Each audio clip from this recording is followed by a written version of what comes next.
하나님의 크신 사랑과 은혜가 이 말씀을 듣는 모든 분들의 삶에 강물처럼 흘러넘치기를 간절히 기도합니다. 만약 오늘 이 말씀이 여러분의 마음에 울림을 주고 신앙의 도전을 준다면 구독과 좋아요를 통해 더 많은 분들과 이 귀한 은혜를 나누는 일에 동참해 주시길 부탁드립니다. 여러분의 작은 손길이 하나님의 말씀을 세상에 전하는 소중한 통로가 됩니다. 주님의 이름으로 여러분을 축복합니다. 사도행전 1장 8절은 우리에게 이렇게 약속합니다. 오직 성령이 너희에게 임하시면 너희가 권능을 받고, 여기서 말하는 권능, 즉 능력은 초대교회 제자들이 간절히 기다렸던 것이며 마침내 그들이 온몸으로 체험했던 것입니다. 성령께서 충만하게 임하시는 모든 사람은 이 능력을 받습니다. 이것은 변치 않는 하나님의 약속입니다. 그런데 한번 생각해 보셨습니까? 성령을 받는다는 것은 과연 무엇을 의미할까요? 그리고 내가 정말로 성령을 받았는지 우리는 어떻게 알 수 있을까요? 오늘 우리는 사도행전 8장 14절에서 17절의 말씀을 통해 이 깊고 중요한 질문에 대한 답을 함께 찾아보고자 합니다.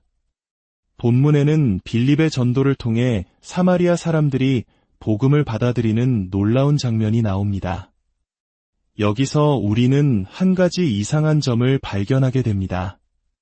그들은 말씀을 믿고 예수님의 이름으로 세례까지 받았지만 아직 성령을 받지는 못한 상태였다는 것입니다. 이 구절은 오랫동안 많은 신학적 논쟁을 낳았습니다. 특히 약 100여 년 전부터 시작된 오순절 운동에서는 이 본문을 근거로 우리가 예수님을 믿고 그리스도의 몸의 일부가 되는 첫 번째 체험 이후에 방언과 같은 특별한 은사가 나타나는 성령 세례라는 두 번째 결정적인 체험이 있다고 주장해왔습니다. 즉, 신앙생활에는 두 단계의 과정이 있다는 것입니다. 이러한 주장은 사마리아의 경우와 같이 믿음과 성령 체험 사이에 시간적 간격이 있는 것처럼 보이는 본문에서 그 근거를 찾습니다. 사마리아 사람들은 분명히 회심한 것처럼 보였습니다. 사도들이 예루살렘에서 내려와 그들에게 안수하기 전 그들은 이미 빌립이 전하는 하나님 나라와 예수 그리스도의 이름에 관한 복음을 믿었고 큰 기쁨을 누렸으며 세례까지 받았습니다. 만약 그들의 믿음이 진짜였다면 왜 성령은 즉시 임하지 않으셨을까요? 이 질문에 답하기 위해 우리는 먼저 사마리아인들이 어떤 사람들이었는지 이해해야 합니다. 그들은 오랜 세월 동안 유대인들과 깊은 반목과 갈등 관계에 있었습니다. 역사적, 종교적인 이유로 서로를 이방인처럼 심지어는 적으로 여기며 살아왔습니다. 이는 마치 오늘날 남과 북으로 나뉘어 서로를 경계하는 우리 한민족의 아픈 현실을 떠올리게 합니다. 하나님께서는 바로 이 지점에서 놀라운 계획을 가지고 계셨습니다. 하나님은 원수 같았던 유대인과 사마리아인이 그리스도 안에서 한 몸이요 하나의 교회임을 세상에 보여주기 원하셨습니다. 그래서 일부러 성령의 임재를 잠시 보류하셨다가 예루살렘 교회의 대표인 사도 베드로와 요한이 직접 내려와 그들에게 안수할 때 비로소 성령을 부어주신 것입니다. 이는 유대인 중심의 교회와 사마리아에 세워진 새로운 교회가 서로 다른 교회가 아니라 예수 그리스도 안에서 하나임을 공식적으로 선포하고 인치는 역사적인 사건이었습니다. 따라서 이 사건을 모든 시대의 모든 신자에게 적용되는 보편적인 2단계 체험의 모델로 삼기에는 무리가 있습니다. 이것은 구속사의 흐름 속에서 단 한 번 일어난 특별하고 상징적인 사건이었던 것입니다. 하지만 이 논의를 잠시 접어두고 우리는 더 근본적인 질문으로 돌아가야 합니다. 사도행전 전체를 통해 성령을 받는다는 것은 과연 어떤 의미였을까요? 사도행전 19장으로 가보면 사도 바울이 에베소에서 어떤 제자들을 만나 던진 질문이 나옵니다. 이 질문은 오늘날 우리의 신앙을 근본적으로 뒤흔드는 매우 중요한 질문입니다. 바울은 그들에게 이렇게 묻습니다. 너희가 믿을 때에 성령을 받았느냐? 이 질문이 왜 그렇게 충격적일까요? 오늘날 대부분의 복음주의 교회에서는 성령을 받는 것을 하나의 논리적인 추론 과정으로 이해하도록 가르치기 때문입니다. 마치 수학 공식을 풀듯이 말입니다. 1번 명제, 예수님을 믿는 모든 사람은 성령을 받는다. 2번 명제, 나는 예수님을 믿는다. 결론, 그러므로 나는 성령을 받았다. 이러한 추론적 신앙 속에서 성령의 임재는 나의 삶에 어떤 구체적인 체험이나 변화가 없어도 나의 믿음이라는 행위로부터 논리적으로 도출되는 결론일 뿐입니다. 이런 사고방식에 익숙한 사람에게 바울의 질문, 믿을 때에 성령을 받았느냐? 는 매우 이상하게 들릴 것입니다. 왜냐하면 믿는 것과 성령을 받는 것을 당연한 등식으로 여겨왔기 때문입니다. 만약 그렇다면 바울은 그냥 예수님을 믿느냐? 라고만 물었어야 합니다. 하지만 바울은 그렇게 묻지 않았습니다. 그는 믿음과는 별개로 성령을 받은 체험이 있었는지를 묻고 있습니다. 이는 성령의 임재가 단순히 머리로 계산해내는 결론이 아니라 우리의 삶 속에서 분명히 인식하고 경험할 수 있는 실제적인 사건임을 전제하는 질문입니다. 사랑하는 성도 여러분, 오늘 이 질문을 스스로에게 던져보시기 바랍니다. 나는 믿을 때에 성령을 받았는가? 그리고 이 질문에 대답하기 위해 나는 믿으니까 당연히 성령을 받았지라고 논리적으로 답하려 하지 마십시오. 바울은 그런 대답을 원한 것이 아닙니다. 그는 당신의 삶에 성령께서 임하셨다는 구체적이고 실제적인 증거가 있는지를 묻고 있는 것입니다. 사도행전 전체를 살펴보면 성령의 임재는 결코 추상적인 개념이 아니었습니다.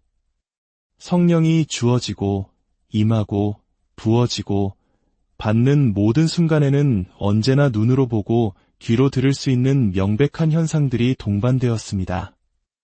오순절 날에는 방언과 함께 하나님의 큰 일을 찬양하는 모습으로 나타났고 오늘 본문인 사마리아에서는 마술사 시몬이 돈을 주고서라도 그 능력을 사고 싶어 할 만큼 가시적인 무언가가 일어났습니다.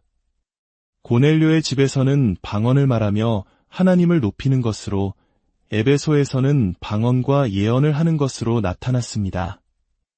모든 사람에게 방언이나 예언이 나타나는 것은 아닐지라도 사도행전 1장 8절의 약속은 분명합니다.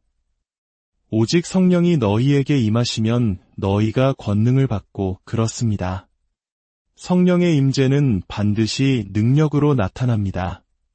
그것은 때로 방언과 예언의 은사로, 때로는 하나님을 향한 뜨거운 찬양으로, 때로는 세상이 감당 못할 담대함과 순종으로, 그리고 복음을 증거하는 힘으로 나타납니다. 중요한 것은 성령의 오심은 우리가 인지할 수 있는 체험적인 하나님의 초자연적인 역사라는 사실입니다. 그렇다면 왜 오늘날 우리의 신앙은 이토록 메마르고 무기력해졌을까요? 왜 성령의 역사는 특별한 사람들에게만 일어나는 신비한 현상처럼 여겨지고 나의 삶과는 무관한 이야기가 되었을까요? 어쩌면 그것은 결과를 중시하고 모든 것을 통제하려는 우리의 실용주의적인 태도 때문일지도 모릅니다. 우리는 더 많은 사람을 회심시키고 교회를 성장시키기 위해 신앙을 하나의 시스템으로 만들었습니다. 카드를 작성하고 교리에 동의하고 정해진 기도문을 따라하면 구원을 받고 성령을 받는다는 식의 간편한 공식을 만들어냈습니다. 왜냐하면 하나님의 초자연적인 역사를 기다리는 것은 너무나 불확실하고 우리의 통제 밖에 있기 때문입니다.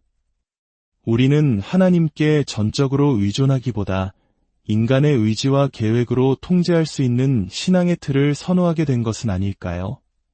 그 결과 우리는 능력 없는 기독교, 체험 없는 신앙, 머리로만 아는 차가운 복음만을 갖게 된 것인지도 모릅니다. 다시 한번 바울의 질문으로 돌아갑시다. 당신은 믿을 때에 성령을 받았습니까?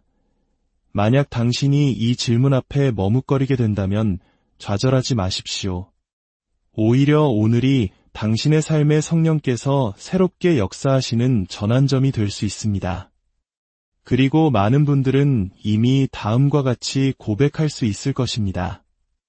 네, 저는 제 삶 속에서 죄와 싸워 이기게 하시고 사랑으로 다른 사람을 섬기도록 이끄시는 순종의 영을 보았습니다. 그것이 바로 성령께서 함께 하신다는 증거입니다.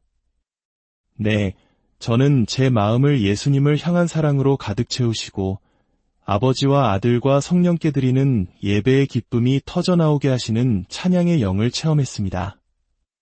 네, 저는 세상의 두려움에서 저를 자유롭게 하시고 예수님의 이름을 위해 기꺼이 위험을 감수하고자 하는 용기를 주시는 능력의 영을 경험했습니다. 성령의 임재는 우리가 수행한 어떤 의지의 행위에 대한 논리적 추론이 아닙니다. 그것은 살아계신 하나님께서 우리 안에 들어오셔서 일으키시는 신적이고 초자연적인 실제입니다. 머리로 아는 신앙이 아니라 가슴으로 체험하고 삶으로 살아내는 능력입니다. 오늘 이 말씀을 듣는 모든 분들의 심령 위에 살아계신 하나님의 성령께서 강력하게 임하시기를 축복합니다. 여러분의 믿음이 단순한 지적 동의를 넘어 삶을 변화시키는 능력과 기쁨으로 채워지기를 간절히 기도합니다. 성령의 권능이 여러분의 삶의 모든 영역에서 나타나 세상을 향한 빛과 소금의 역할을 온전히 감당하게 되시기를 주님의 이름으로 축원합니다.